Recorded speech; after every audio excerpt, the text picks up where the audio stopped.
follow the signs to the end of the road.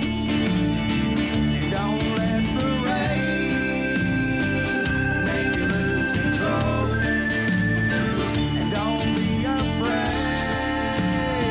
when it's time to go. Just follow your signs to the end of your road. Hello, welcome to Paramusic TV. I'm Johnny Long, bringing another edition of Classic Case Review. On this edition, we will be looking at probably one of the most famous cases of all, and that's the Amityville Horror. As I've said before, all paranormal cases are going to be criticized. That's just the way things are. And certainly this case first started out being probably one of the most intriguing, maybe even scariest paranormal cases to ever be released to the public. But of course since then has sort of deteriorated because of the criticism and the skepticism and allegations of fraud that have since come into the limelight. And some people have written this case off entirely. I too have gone back and forth between whether or not I think this case is genuine. That's part of the idea behind Classic Case Review, because the cases that I'm going to speak about all have their detractors and their supporters. But I wish to go into a couple of other reasons why I started doing this series in the first place. There's a lot of cases that are famous now, but the Amityville Horror is one of the first I can think of that really hit the mainstream thanks to the book and later the movies that have of course come out since then. But it came out during a period of time when, mainly because of movies like The Exorcist, which was the early 70s, there seemed to be a shift in focus of the paranormal and its popularity. So when I do a classic case as I call it, like the Enfield Poltergeist for instance, because they caused a huge sensation in mainstream news. The Enfield Poltergeist gained its notoriety in its beginnings because reporters from a tabloid magazine in England had been called and actually witnessed phenomenon, and I think at least 30 witnesses outside of the family also had experiences themselves, including even police officers.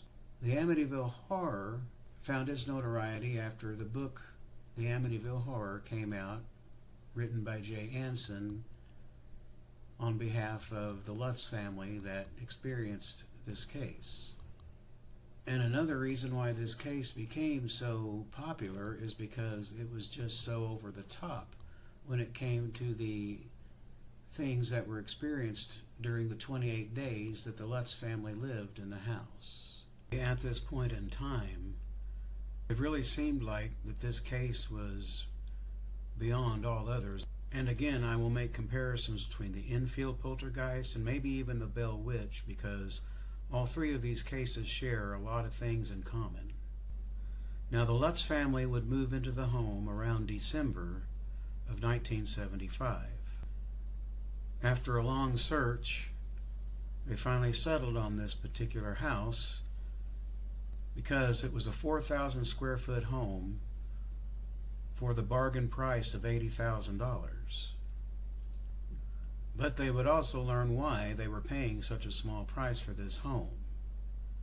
A year earlier, Ronald DeFeo murdered his entire family. Many of the family's belongings were still in the home, such as the beds and various other pieces of furniture. After learning the house's history, the family discussed living in a home where a murder had taken place, and they all decided that they could deal with this. Now from here on out, I will be using mainly George Lutz's account of the story, because most of the controversy seems to be around the actual story and the book that Jay Anson wrote. It could be better said that Anson wrote more of a novel, not like a documentary, but rather a novel based around the story that George and Kathy told. I believe he listened to tape recordings, but the George Lutz version is not quite as over the top, but still a lot of things happened that it's still understandable why the family fled after 28 days of living there. Shortly before moving into the house, a friend of George Lutz suggested that he have the house blessed.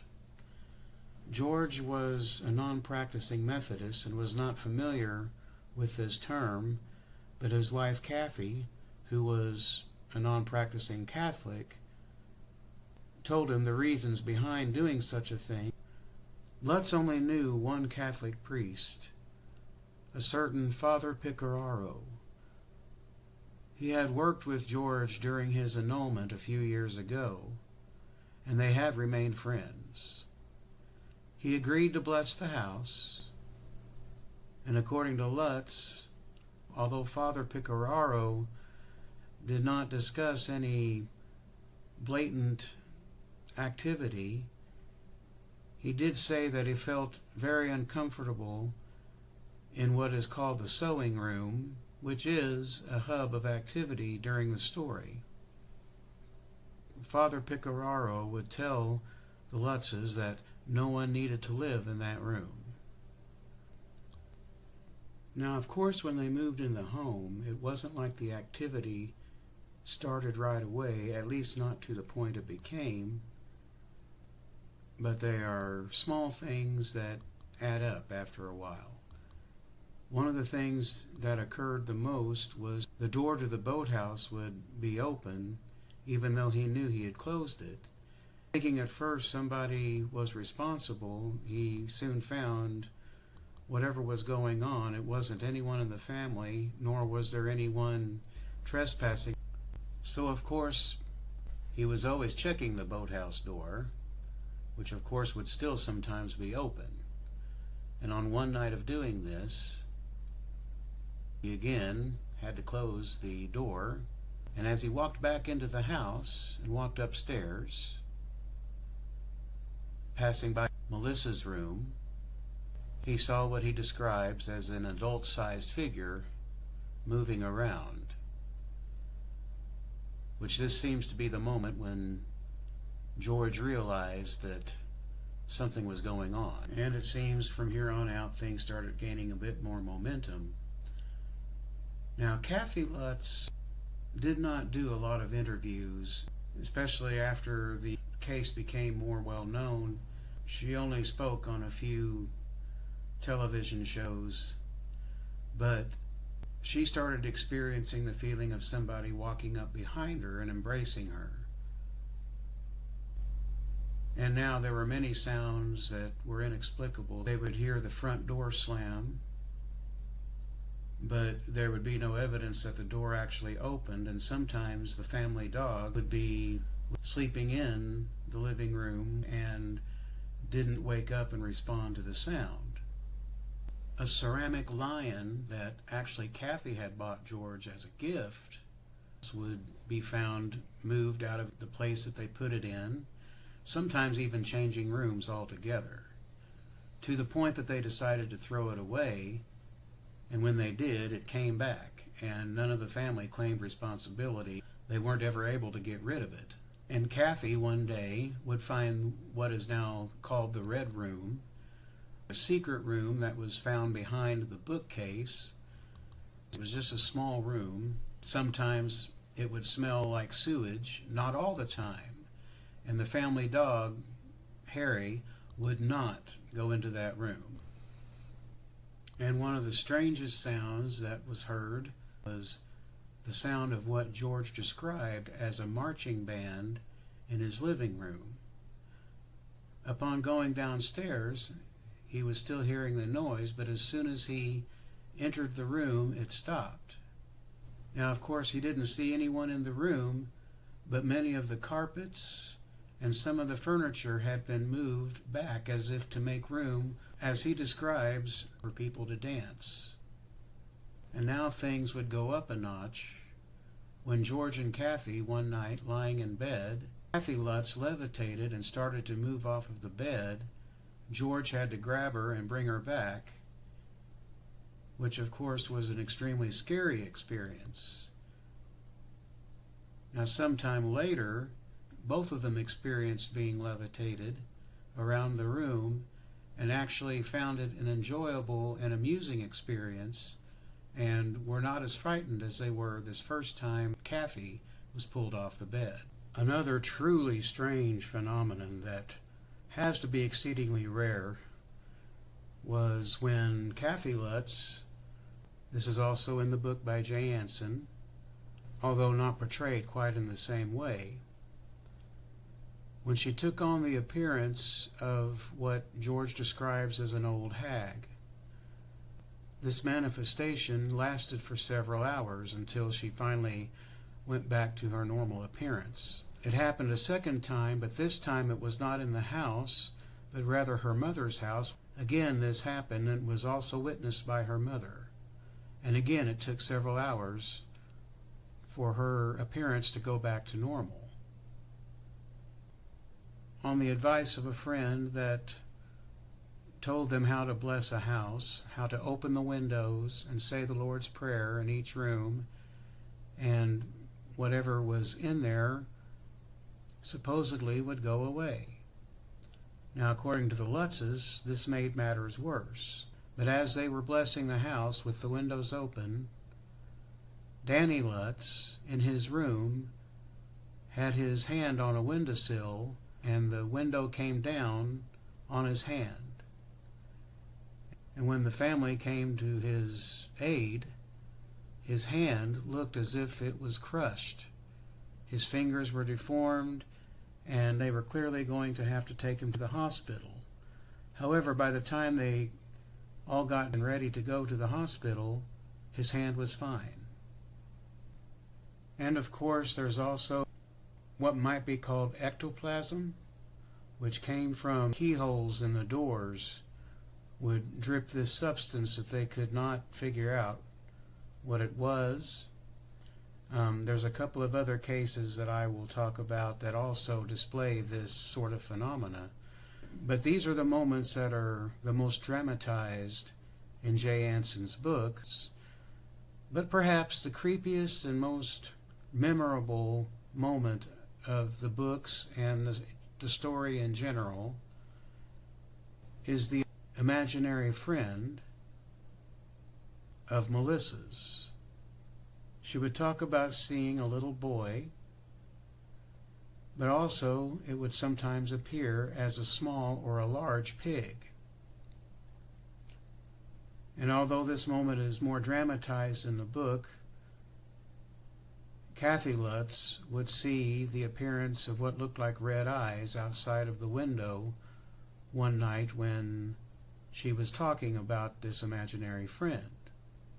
Now, this covers the key moments in the story told both by the Lutzes and written about in the book.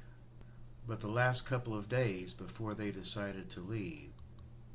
Now, none of the family has really gone into detail about what happened the very last day that they were at the house. No matter what may or may not have happened, all hell broke loose. Now, the story in the book differs quite a bit from the story told by George Lutz and other members of the family.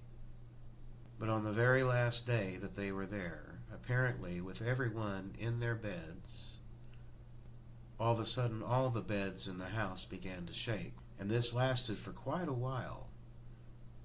And from what I understand, they were also seeing shadow beings and things coming in and out of rooms, and this lasted for quite an extended period of time. When it finally stopped and the family was able to get together, they all decided it was definitely time to leave. They would only pack a few belongings, just enough to be able to throw in the van and leave as quickly as possible. Now, when they first left, they went straight to Kathy's mother's house, and for the next few days they tried to figure out what to do. Now, of course, remember, these were pre-internet times and weren't as many options for them to turn to besides perhaps the church and any paranormal investigator of the time. Parapsychologists, most of them were. The field was not what it is today in terms of what they had at their disposal, but in their time they were all pioneering. The Lutzes would end up doing one interview for a local newspaper. It would just so happen that a woman named Laura DiDio, who was a local reporter, after catching wind of this story, began to track the Lutzes down and finally was able to reach them, not only because she wanted to tell their story, but she also felt she could help because in the past she had worked with several paranormal investigators of the day, including Ed and Lorraine Warren. An investigation would be put together by Didio, the Warrens, and some other colleagues. Now, just like the rest of this story, this entire investigation is also under a lot of scrutiny, but according to the Warrens, there were quite a few experiences. One of the first things that happened was when one of the investigators walked into the house. He was levitated a few inches off the ground for a few seconds and was put back down. He wanted to leave, but was convinced to stay and continue his part of the investigation. Now, Lorraine Warren had a lot of psychic impressions, which we will get into, but one of the most compelling pieces of evidence is the picture taken by a time-release camera that was set up on one of the landings of the house, and peeking out of the door is this image. Now, this little boy is said to resemble one of the DeFeo children, but the general feeling of the Warrens is that this is not a child at all, but rather a demon posing as a child, maybe even as the boy that this picture resembles. Now, somewhere along the way during this time, the Lutzes would also contact William Weber, which was Ronald DeFeo's attorney, who at the time was working on an appeal for DeFeo. Now, the Lutzes did not want to try to exonerate DeFeo, but they felt that maybe the house played more of a role in what he did, and that he really needed some help beyond what prison could give him. And for a few weeks they visited with Weber, and Weber, being the attorney that he is, laid out some plans. The Lutzes wanted to maybe perhaps find someone to help them write a book about the case and maybe even movie rights in the future.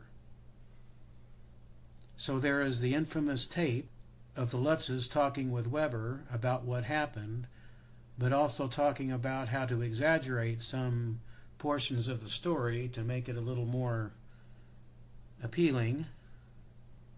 But through the process, they would find that Weber had also arranged for DeFeo to receive 5% of the profits.